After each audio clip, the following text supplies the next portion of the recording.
Herkese selam. Lütfen kanalımıza abone olmayı ve bildirim zilini açmayı unutmayın. Dizinin son bölümünde yaşananları ve yeni bölümde yaşanacakları anlatacağız. Dizinin özet bölümünü seyretmek istemeyenler videoyu ileri sarabilirler. Dizinin son bölümünde Orhun, Hira'ya evlenme teklifinde bulunmuştu. Bölüm gündüz vakti Orhun ve Hira'nın köşkün bahçesinde konuşması esnasında başlıyor. Orhun Hira'ya bir evlenme teklifinde bulunmuştu. Hira şaşkın bir şekilde Orhun'a "Sen ne dedin?" dedi. Orhun tekrardan Hira'ya evlenme teklifi cümlesini kullanmaya çalışırken Hira Orhun'u susturdu. O an Hira zihninde geçmişte hapishaneden kovulduğu anları hatırlamaya başladı. Orhun Hira'ya "Biliyorum, aniden sana evlenme teklifinde bulundum." dedi. Hira Orkun'a bağırarak "Sen geçmişte aramızda hiçbir şey yaşanmamış gibi nasıl böyle bir cürette bulunabilirsin?" dedi. Hira Orhun'a "Ben bir oyuncak değilim, senin istediğin zaman evlenecek ve senin istediğin zaman boşanacak birisi değilim." dedi. Hira Orhun'a "Sen hayatında her şeyi elde etmeye alışmışsın ama karşında çocuk yok." dedi. Hira Orhun'un yanından gitmeye çalışırken Orhun Hira'nın kolundan tuttu ve onu durdurdu. Orhun Hira'ya "Benim sana evlenme teklifindeki maksatım sadece senin ve kızının güvenliği için." dedi.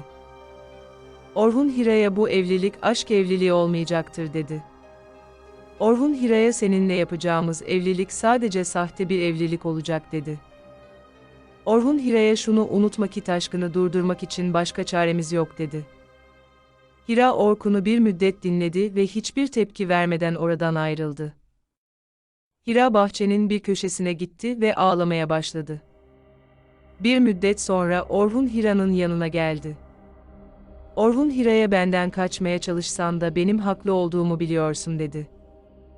Orhun Hira'ya "Eğer sen bir Demirhanlı olursan taşkın sana ve kızına zarar veremez." dedi. Orhun Hira'ya "Senin ve benim düşüncelerimizi unut, sadece Sahra'ya odaklan." dedi. Orhan Hira'ya "Sahra büyüdüğü zaman bir hapis gibi bu köşkte mi yaşayacak?" dedi. Orhun Hira'ya sadece Sahra'nın güvenliği için bu evliliği kabul etmesi gerektiğini söylüyordur. Hira Orkun'a hayır cevabı verdi. Orhun Hira'ya "Düşünmek için vaktin var." dedi ve oradan ayrıldı. Hira müştemilat odasına gitti ve yaşananları düşünmeye başladı. Hira'nın hiçbir şekilde Orkun'la evlenme niyeti yoktur. Sultan Hira'yı Afife'nin yanına çağırmak için müştemilat odasına gitti fakat kapıda nöbet tutan Erhan buna müsaade etmedi.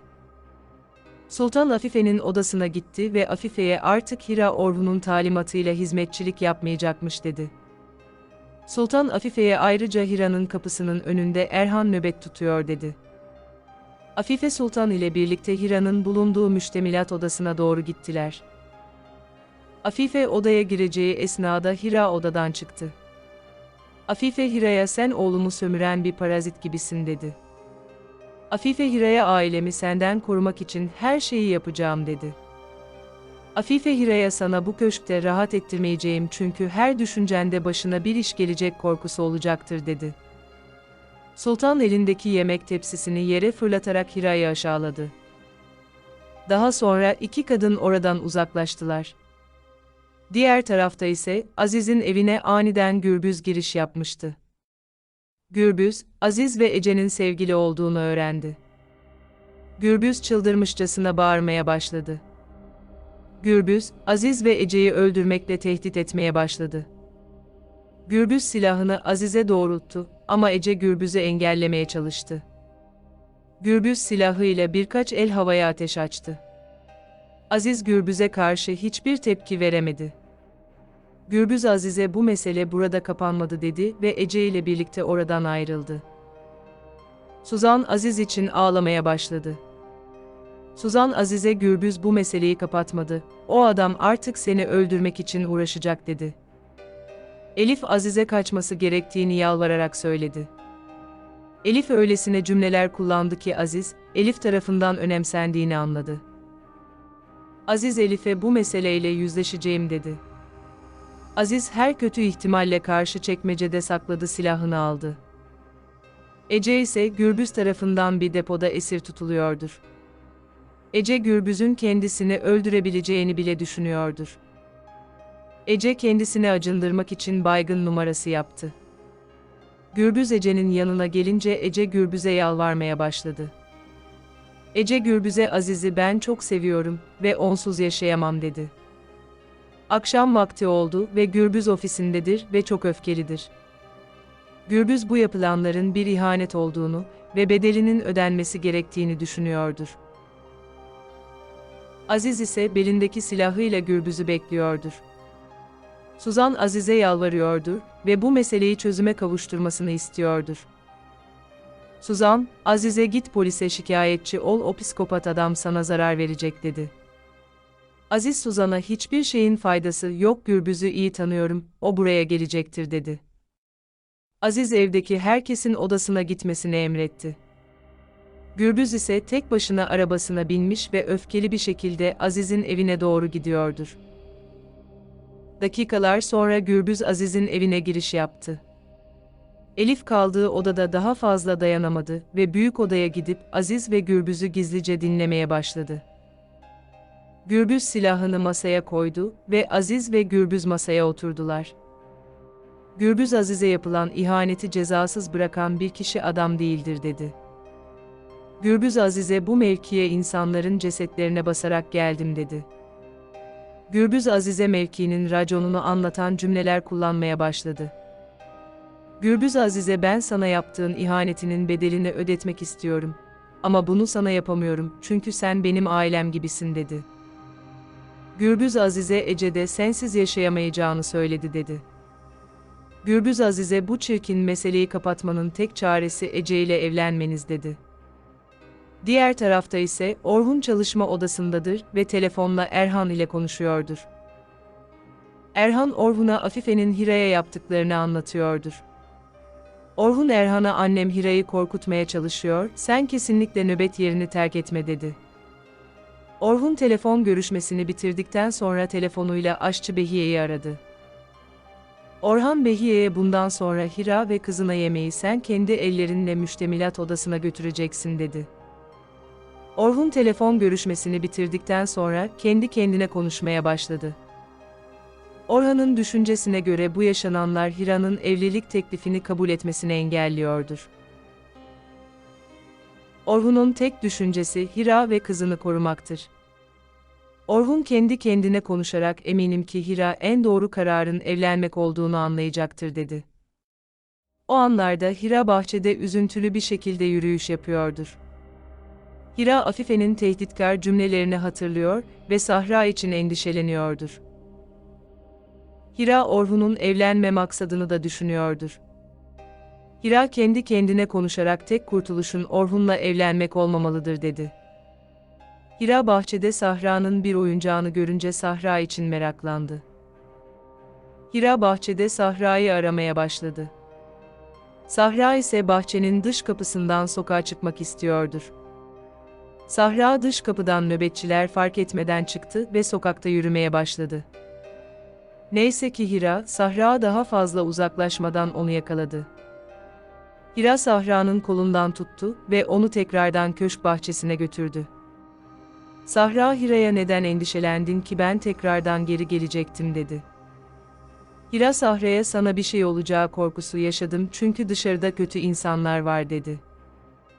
Hira o an kızının kaçırıldığı anı hatırladı ve ağlayarak Sahra'ya sarıldı. Hira gerçekten kızı için korkuyor ve büyük endişe duyuyordur. Hira kızıyla birlikte köşkün bahçesindeki koltuklara oturdu. Hira Sahra'ya dışarı çıkmak istiyorsun biliyorum ama dışarısı çok tehlikelidir dedi. Sahra ise Hira'ya dışarıda dolaşmak istediğini ve daha önceden dışarıya çıktığını söylüyordur. O esnada Orhun ikilinin yanına geldi ve Sahra'ya annen haklı bir daha habersiz dışarı çıkma dedi. Sahra Orhun'a yani bir daha ben dışarı çıkamayacak mıyım dedi. Orhun Sahra'ya aslında bir çözüm yolu var ve ben de bunun olması için uğraşıyorum dedi. Dakikalar ilerledi. Hira odasında yalnızken yaşanan gelişmeleri düşünüyor ve mantıklı bir karar vermek istiyordur. Hira, Orhun ile geçmişteki evlilik fotoğrafını cebinden çıkartıp incelemeye başladı. Hira mantıklı olanın Orhun'la evlenmek olduğunu düşünmeye başladı. Akşam vakti oldu. Hira ve kızı odasındadır ve Hira, kızını uyutmaya çalışıyordur. Sahra Hira'ya benim hiç uykum yok bana bir ninni söyle dedi. Hira Sahra'ya yöresel bir ninni söylemeye başladı. Hira o anlarda Sahra'nın doğum anını ve bebekliğini hatırlamaya başladı. Hira'nın söylediği ninninin içeriği ise, öksüz bir bebeğin ve gariban bir annenin geçtiği hikayedir. Hira geçmişteki anında bebeğine böyle bir aile kurmayı hedeflemiyordum dedi. Hira geçmişteki anında bebeğine sana düzgün bir hayat vermek için ve seni mutlu etmek için çalışacağım dedi. Hira 6 sene önce Sahra'ya güzel bir hayat yaşatmak için yemin etmiş ve ayrıca Orhun'dan onu korumak için de büyük bir yemin etmiştir. Hira 6 sene önce Orhun'un bebeğin ölmesini isteyen kişi olarak biliyordu ve hala öyle zannediyordur. Öte yandan Afife yatak odasındadır ve kendi kendine konuşuyordur. Afife kendi kendine konuşarak ne yaptıysam Hira'yı Orhun'dan uzaklaştıramıyorum dedi. Afife Hira'dan kurtulmak için tekrardan bir plan tasarlamak istiyor ve ne yapması gerektiğini düşünüyordur. O esnada odaya Sultan girdi. Sultan Afife'ye az önce sizi Zerrin aradı ve ben de ona sizin meşgul olduğunuzu söyledim dedi. O an Afife, Zerrin'in Defne ve Orhun'u evlendirmek için bir çaba sarf ettiğini hatırladı. Afife'nin düşüncesine göre Hira'dan kurtulmak için Orhun'un karşısına evlenebileceği bir kadın çıkartmak gerekiyordur. Afife Sultan'a Defne'ye haber ver yarın beni ziyarete gelsin dedi. Dakikalar ilerledi Orhun köşkün bahçesinde oturan Hira'nın yanına doğru gidiyordur. Orhun Hira'ya sanırım bir karar verdin dedi. Orhun Hira'ya en doğru kararın ikimizin evliliği olduğunu anladığını düşünüyorum dedi. Hira Orhan'a evet benim ve kızımın güvenliği sadece seninle evlenmek olduğunun farkındayım dedi. Hira Orhun'a geçmişte yaşadıklarımın acısını unutamıyorum dedi. Hira Orhun'a tekrardan Demirhan'la olmak istemiyorum dedi.